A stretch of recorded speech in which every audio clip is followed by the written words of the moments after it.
So நம்ம 3 scan அப்பயும் கர்ப்பப்பை வாய் லென்த்தை பார்க்கறதுக்காக கட்டாயம் வெஜனலாக ஒரு ஸ்கேன் தேவைப்படலாம். வயிறு வழியாகவே சில பேருக்கு கர்ப்பப்பை வாய் லென்த்து ரொம்ப தெளிவாக தெரிஞ்சிடும். அவங்களுக்கு நம்ம வெஜனலாக ஸ்கேன் பண்ணணும்னு அவசியம் இல்லை.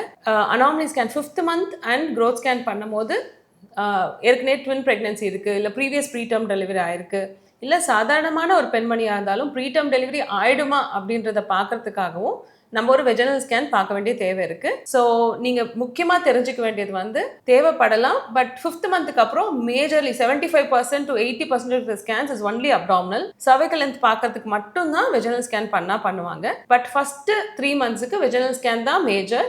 Very rarely they will do abdominal scan. நீங்கள் கரெக்டாக பின் பாயிண்ட் பண்ண மாதிரி மேடம், ஏர்லி ப்ரெக்னன்சி ஸ்கேனில் வந்து நம்ம ஹார்ட்லி பார்க்க போகிறது 6 மில்லிமீட்டரில் இருக்க பேபி. ஸோ அவங்கள பெட்டர் ஆக்சஸ் வந்து நம்மளுக்கு வெஜைனல் ஸ்கேனில் பார்க்கும்போது நமக்கு வெஜைனல் ஸ்கேனோட ப்ரோப் வந்து ஒரு ஹை ஃப்ரீக்வன்சி ப்ரோப். ப்ளஸ் நம்ம யூட்ரஸை வந்து பார்க்கும்போது நமக்கு ஒரு கிளாரிட்டி கிடைக்குது.